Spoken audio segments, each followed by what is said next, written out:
Welcome back student. तो Vidya Vihar competition classes के द्वारा आप लोगों की बेहतर तैयारी के लिए करेंट अफेयर्स क्वेश्चंस का काफ़ी इम्पोर्टेंट, खासकर परीक्षा में पूछे जाने वाले मॉडल क्वेश्चंस आप लोगों के लिए तैयार किया गया है। अगर यह क्लास आप लोगों को पसंद आए तो कमेंट कीजिएगा, वीडियो को लाइक और शेयर करते रहें, साथ ही चैनल को सब्सक्राइब भी कर लीजिएगा ताकि लगातार ऐसे क्लासेस आप लोगों को मिलते रहे। अगर आप लोगों को यह क्लास पसंद आए तो हमें कमेंट बॉक्स में ज़रूर लिखिएगा। अगर आप लोगों को इसकी आवश्यकता महसूस होगी, यदि पसंद आएगी तो हम इसका दूसरा पार्ट भी अपलोड करेंगे और आगे और भी पार्ट्स हम लाते रहेंगे। तो ज़रूर इस क्लास को देखिए और अपने ओपिनियन हमें ज़रूर दें। तो ये है आज का इम्पोर्टेंट करेंट अफेयर्स। भारत सरकार ने हाल ही में कई चीन निर्मित ऐप्स यानी मोबाइल एप्लीकेशंस के भारत में संचालन पर प्रतिबंध लगाने का निर्णय लिया है। इस प्रतिबंध का मुख्य कारण क्या है, तो आइए पहले समझते हैं आखिर ऐसा क्यों किया गया है। तो यहाँ देखिए, भारत सरकार ने आपके जो पबजी गेम का तो आप लोगों ने हाल फिलहाल में नाम सुना ही है। तो पबजी गेम सहित 118 कितने 118 चीन निर्मित मोबाइल एप्लीकेशन को भारत में संचालन पर प्रतिबंध लगा दिया है।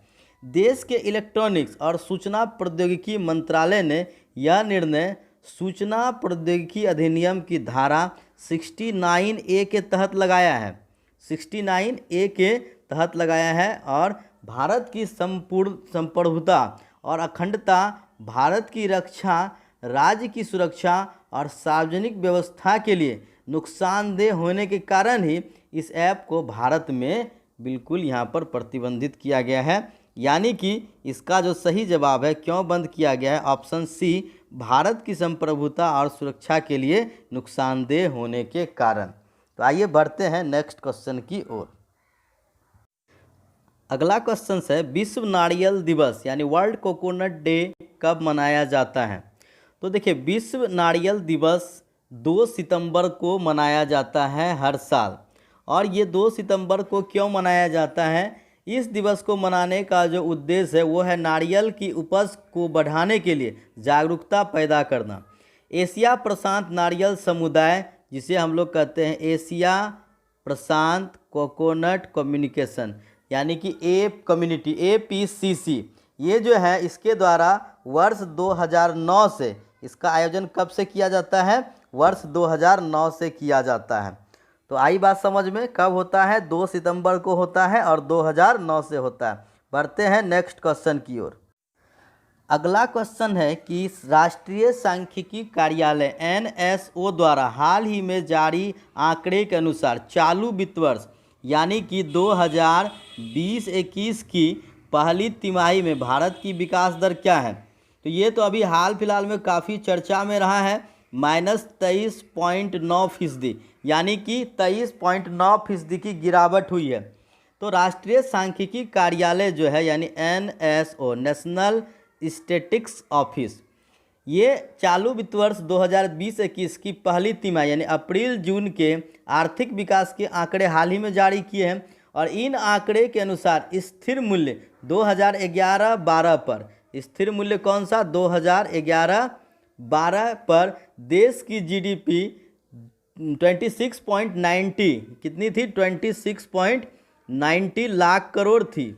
ठीक है, ये यहाँ पर रहने का अनुमान है, जो कि 19-20 की पहली तिमाही में 35.35 लाख करोड़ रुपए था। उस समय कितना था, स्टार्टिंग में ये 35.35 था, लेकिन इसमें 23.9% की गिरावट आई है, जबकि एक साल पहले 2019-20 की पहली तिमाही में इसमें 5.2% की वृद्धि हुई थी। ये यहाँ पर पहले 5.2% की वृद्धि हुई थी, लेकिन अब इसमें -23.9 यानी 23.9% की गिरावट हो गई है। तो बढ़ते हैं नेक्स्ट क्वेश्चन की ओर। अगला प्रश्न है, पूर्व राष्ट्रपति प्रणब मुखर्जी को किस वर्ष भारत रत्न से सम्मानित किया गया था। तो यहाँ देखिए, पूर्व आपके जो राष्ट्रपति प्रणब मुखर्जी थे, उन्हें 2019 में देश के सर्वश्रेष्ठ सम्मान से उन्हें सम्मानित किया गया था वर्ष 2019 में। कब किया गया था? 2019 में। देखिए, जो प्रणब मुखर्जी हमारे राष्ट्रपति थे, वे 13वें राष्ट्रपति थे भारत के, और 2012 से लेकर 2017 में उनका कार्यकाल रहा। 2012 से 2017 में कार्यकाल रहा, और उनका जन्म 1 दिसंबर 1935 को हुआ था। 1 दिसंबर 1935 को हुआ था। और कहाँ हुआ था? 1 दिसंबर 1935 को पश्चिम बंगाल के बीरभूम जिले के मिराती गांव में हुआ था। वह कांग्रेस के नेता थे और कांग्रेस के काफ़ी गद्दावर नेताओं में से जाने जाते थे। हाल ही में उनका निधन भी हो गया है। तो बढ़ते हैं नेक्स्ट क्वेश्चन की ओर। देखिए, अगला क्वेश्चन है कि भारत के साथ किस देश को ऑनलाइन फिडे शतरंज ओलंपियाड 2020 का संयुक्त विजेता घोषित किया गया है? तो ये है आपके रूस। ये कौन है? ये है रूस है। तो आपको यहाँ पे बता दें कि सर्वर में खराबी के कारण फाइनल में 2 भारतीय खिलाड़ी, कौन कौन? निहाल सरीन और दिव्या देशमुख का समय समाप्त हो जाने के बाद पहले रूस को विजेता घोषित किया गया था। पहले रूस को ही विजेता घोषित कर दिया गया, और उसके बाद आपके भारत ने इस विवादास्पद निर्णय के खिलाफ अपील कर दी थी, और इस अपील में अंतर्राष्ट्रीय शतरंज महासंघ फिडे के अध्यक्ष अर्कडी डर्बोकोविच ने दोनों टीमों को स्वर्ण पदक देने का फैसला किया। तो यहाँ पर ये दोनों संयुक्त विजेता हो गए। कौन कौन? रूस और भारत हो गए। काफ़ी इंपॉर्टेंट क्वेश्चन है, इस क्वेश्चन पर जरूर ध्यान देना है आप सभी को। बढ़ते हैं नेक्स्ट क्वेश्चन। देखिए, अगला प्रश्न है कि जापान के प्रधानमंत्री ने, जिन्होंने हाल ही में अपने पद से त्यागपत्र दे दिया है। तो देखिए, जापान के प्रधानमंत्री शिंजो आबे ने अपने स्वास्थ्य कारण से 28 अगस्त को त्यागपत्र दे दिया था। ये हाल फिलहाल में काफ़ी ज़्यादा ट्रेंड भी कर रहा था। शिंजो आबे ने अपने स्वास्थ्य, क्योंकि उनका स्वास्थ्य अच्छा नहीं रहता था, इसलिए उन्हें लगा कि अब जिम्मेदारी नहीं हो पाएगी। उनका एज भी 65 वर्ष था। कितना था? एज 65 वर्ष था। और आबे ने जापान के प्रधानमंत्री के रूप में 7 साल और 8 महीने काम किया था। कितना काम किया था? 7 साल 8 महीना काम किया था। आई बात समझ में? तो शिंजो आबे ने हाल फिलहाल में जापान के प्रधानमंत्री पद से इस्तीफा दे दिया। बढ़ते हैं नेक्स्ट प्रश्न की ओर। देखिए, अगला प्रश्न है कि निम्न में से किसे द्रोणाचार्य पुरस्कार से सम्मानित किया गया है? तो यहाँ पर देखिए ऑप्शन है जूड फेलिक्स, योगेश मालवीय, जसपाल राणा, कुलदीप कुमार हुंडू। तो आपको बता दें कि द्रोणाचार्य पुरस्कार इन चारों को इस साल दिया गया है। ये चारों जो हैं, इन सभी को यहाँ पर द्रोणाचार्य पुरस्कार 1, 2, 3, 4 यानी इन चारों को यहाँ पर ये पुरस्कार दिया गया है।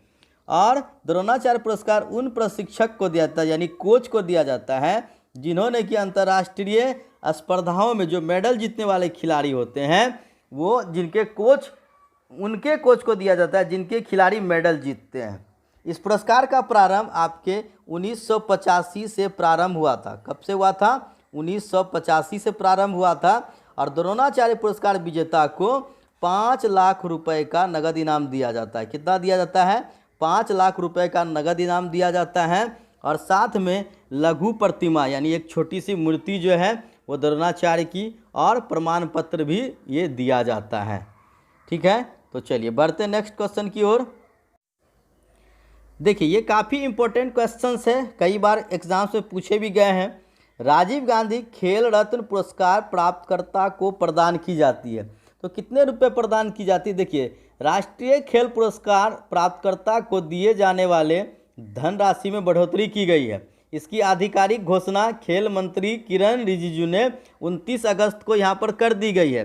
इसमें क्या है कि सभी, देखिए, जो राष्ट्रीय खेल पुरस्कार है उसमें राशि बढ़ा दी गई है, इसलिए पुराने राशि को अब लेकर नहीं चलना है, एकदम बिल्कुल समझ जाइए। 29 अगस्त को ही इसकी घोषणा हो चुकी है।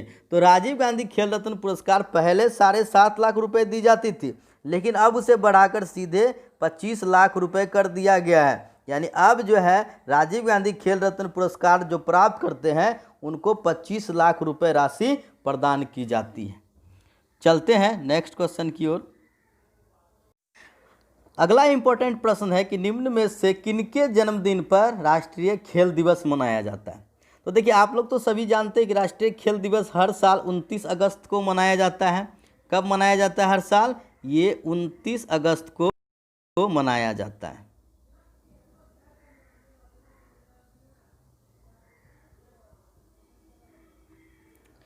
और ये जो है सुप्रसिद्ध हॉकी खिलाड़ी थे जिनका नाम था मेजर ध्यानचंद। और मेजर ध्यानचंद का जो जन्म हुआ था वो आपके 1905 में उत्तर प्रदेश के इलाहाबाद में 29 अगस्त के दिन हुआ था। इसी 29 अगस्त 1905 को उनका जन्म हुआ था।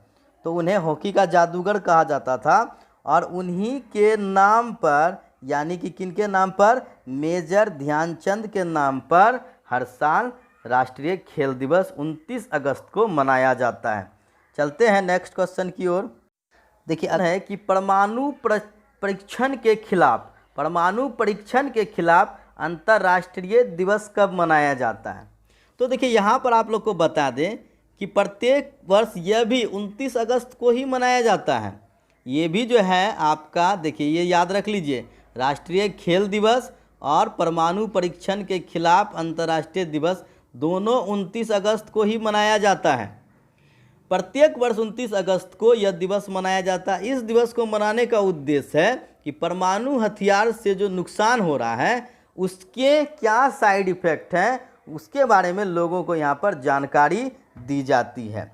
तो कब मनाया जाता है? 29 अगस्त को परमाणु परीक्षण के खिलाफ अंतर्राष्ट्रीय दिवस, और इसका जो है जागरूक करना उद्देश्य होता है। चलिए तो बढ़ते हैं नेक्स्ट क्वेश्चन की ओर।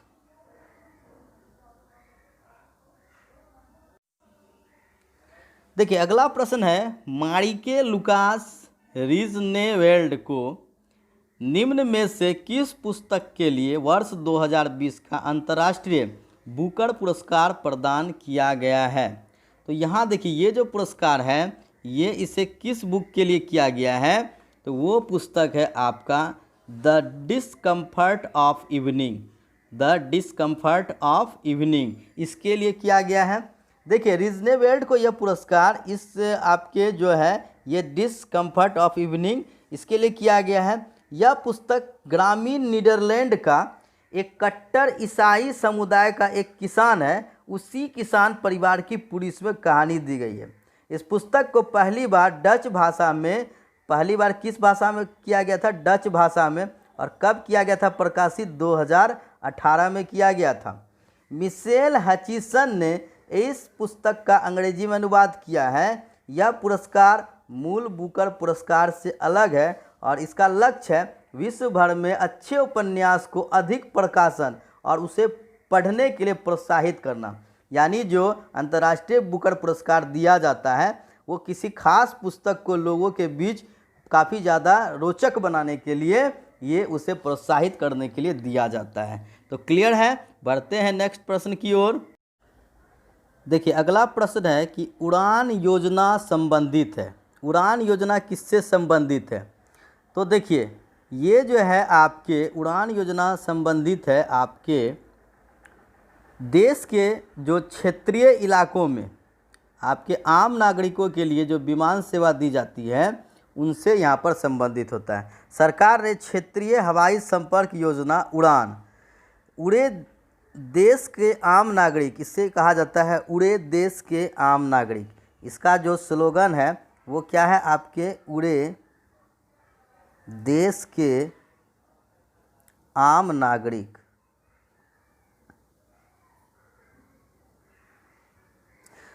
इसके तहत जो है यानी कि चौथे दौर में 78 नए मार्गों को मंजूरी दी गई है। कितने? 78 नए मार्गों को मंजूरी दी गई है। इससे देश के दुर्गम और क्षेत्रीय इलाकों को विमान सेवा मिल सकेगी। इस चरण के शुरू होने के बाद अब तक इस योजना में 274 मार्गों पर विमान सेवा शुरू की जा चुकी है जो 45 हवाई अड्डों पर जुड़े हैं। इसके अलावा 3 हेलीकॉप्टर सेवाएं भी काम कर रही हैं। तो ये जो उड़ान योजना है ये आपके देश के क्षेत्रीय इलाकों में विमान सेवा से संबंधित है। देखिए एक और उड़ान योजना आपका होता है जो आपके ग्रामीण भारत के जो आपके बालिका है उनको छात्रवृत्ति से भी रिलेटेड है। तो यहाँ पर देखिए कभी कभी स्टूडेंट्स कंफ्यूज भी कर सकते हैं, तो इसके बारे में बिल्कुल अगले बार मैं डिटेल्स में उस योजना को भी समझाऊंगा, तो आपको समझ में आएगा कि दोनों योजना में फ़र्क क्या है। चलिए बढ़ते हैं नेक्स्ट क्वेश्चन की ओर। देखिए प्रश्न है कि नीति आयोग ने हाल ही में देश के राज्यों का निर्यात तत्परता सूचकांक यानी EPI एक्सपोर्ट प्रीपेयर्डनेस इंडेक्स यानी निर्यात तत्परता सूचकांक EPI जारी किया है। इस सूचकांक के अनुसार कौन सा राज्य शीर्ष पर है? तो देखिए इस सूचकांक के अनुसार अभी फ़िलहाल गुजरात राज्य आपके शीर्ष पर है। EPI से ये पता लगता है कि निर्यात विविधता, यातायात व्यवस्था और मूलभूत ढांचे के पैमाने पर अधिकांश भारतीय राज्यों का प्रदर्शन अच्छा रहा है। इसमें यह भी कहा गया है कि अच्छे प्रदर्शन करने वाले राज्यों में अधिकतर तटवर्ती राज्य है, क्योंकि वो समुद्र से लगे होते हैं। गुजरात, महाराष्ट्र और तमिलनाडु को शीर्ष 3 स्थान प्राप्त हुए हैं। देखिए पहला तो गुजरात हो ही गया, सेकेंड पोजीशन में आपके आ गए महाराष्ट्र, क्योंकि ये भी तटवर्ती क्षेत्र है, ये भी समुद्र से लगे हुए हैं। और तीसरा है तमिलनाडु, ये भी तटवर्ती क्षेत्र है। तो ये फर्स्ट, सेकेंड, थर्ड EPI सूचकांक के अनुसार शीर्ष पर गुजरात, सेकेंड महाराष्ट्र और थर्ड में आपके तमिलनाडु आते हैं। नेक्स्ट क्वेश्चन, अगला प्रश्न है नदियों में पाई जाने वाली डॉल्फिन के संरक्षण को बढ़ावा देने के लिए भारत की कई देशों के साथ सहयोग पर सहमति बनी है। इस सहमति में कौन कौन देश शामिल हैं? तो देखिए इस सहमति में आपके जो शामिल देश हैं, इससे आपको पता चलेगा बांग्लादेश, नेपाल और म्यांमार, चूँकि जो बिल्कुल पड़ोसी देश हैं। श्रीलंका तो चूँकि बहुत ज़्यादा दूर हो जाता है, इसलिए इसमें बांग्लादेश, नेपाल और म्यांमार शामिल हैं। नदियों में देखिए पाई जाने वाली डॉल्फिन है, वो उसका संरक्षण को बढ़ावा देने के लिए इन 3 देशों के विशेषज्ञ ने मिलकर सहयोग करने पर एक साथ सहमति बनाई है और ये लोग अब इस पर काम कर रहे हैं। तो नेक्स्ट क्वेश्चन पर चलते हैं। देखिए अगला प्रश्न है कि हाल में लंदन में आयोजित माइंड स्पोर्ट्स ओलंपियाड यानी MSO के mental calculation world championship MCWC में स्वर्ण पदक विजेता कौन बना है? तो ये देखिए सबसे पहले समझिए, हैदराबाद के नीलकंठ भानु ने, ये जो नीलकंठ भानु आप देख रहे हैं ऑप्शन बी में, ये नीलकंठ भानु है जिन्होंने कि मेंटल कैलकुलेशन वर्ल्ड चैंपियनशिप में भारत को पहला स्वर्ण पदक जिताया है। और उन्होंने ये चैंपियनशिप हाल ही में लंदन में आयोजित माइंड स्पोर्ट्स ओलंपियाड में जीता है। तो ये किसने जीता है? नीलकंठ भानु ने जीता है। बढ़ते हैं नेक्स्ट क्वेश्चन की ओर। देखिए अगला प्रश्न है कि रक्षा अनुसंधान और विकास संगठन के वर्तमान अध्यक्ष कौन है? तो देखिए रक्षा अनुसंधान और विकास संगठन यानी DRDO, defence research and development organisation, DRDO के जो वर्तमान अध्यक्ष है वो G सतीश रेड्डी है। वर्तमान में कौन अध्यक्ष है? वो हैं आपके G सतीश रेड्डी। इसके कार्यकाल को 2 वर्ष का विस्तार दिया गया है। कैबिनेट की नियुक्ति समिति ने DRDO अध्यक्ष के रूप में रेड्डी के कार्यकाल के विस्तार को 24 अगस्त को मंजूरी दी है। 24 अगस्त के बाद इन्हें पुनः 2 साल के लिए और विस्तारित किया गया है। तो बढ़ते हैं नेक्स्ट प्रश्न की ओर। अगला प्रश्न है पूर्व वित्त सचिव राजीव कुमार को निर्वाचन आयुक्त नियुक्त किया गया है। क्या नियुक्त किया गया है? निर्वाचन आयुक्त। भारत निर्वाचन आयोग में मुख्य निर्वाचन आयुक्त को छोड़कर कितने निर्वाचन आयुक्त हैं? ठीक है, देखिए यहाँ पर क्वेश्चन है कि भारत निर्वाचन आयोग में मुख्य निर्वाचन आयुक्त को छोड़कर कितने निर्वाचन आयुक्त हैं? तो देखिए समझते हैं, जो भारतीय संविधान का भाग 15 है वो चुनाव से संबंधित है। कौन सा भाग है चुनाव से संबंधित? भाग 15 जो है वो आपके चुनाव से संबंधित है। संविधान के अनुच्छेद 324 से 329 तक चुनाव आयोग और सदस्यों की शक्तियों, कार्य, कार्यकाल, पात्रता इन्हीं से संबंधित है। ये जो 324 से लेकर 329 तक जो अनुच्छेद है, ये सभी चुनाव आयोग, उसके सदस्य की शक्ति, कार्य, कार्यकाल, पात्रता से संबंधित है। तो मूल संविधान में निर्वाचन आयोग में केवल एक चुनाव आयुक्त का प्रावधान था। मूल संविधान में एक ही चुनाव आयुक्त होना चाहिए। 1 अक्टूबर 1993 को इसे 3 सदस्यीय आयोग वाला कर दिया गया है। तब से निर्वाचन आयोग में एक तो मुख्य चुनाव होता है और 2 चुनाव आयुक्त होता है। देखिए एक क्या हो गया, एक हो गया मुख्य निर्वाचन आयुक्त, और उसके बाद जो होते हैं आपके दो होते हैं चुनाव आयुक्त। क्या होते हैं? चुनाव आयुक्त होते हैं। तो कितने निर्वाचन आयुक्त होते हैं मुख्य निर्वाचन आयुक्त के अलावे? तो दो होते हैं, यानी कुल वहाँ पर 3 सदस्य होते हैं।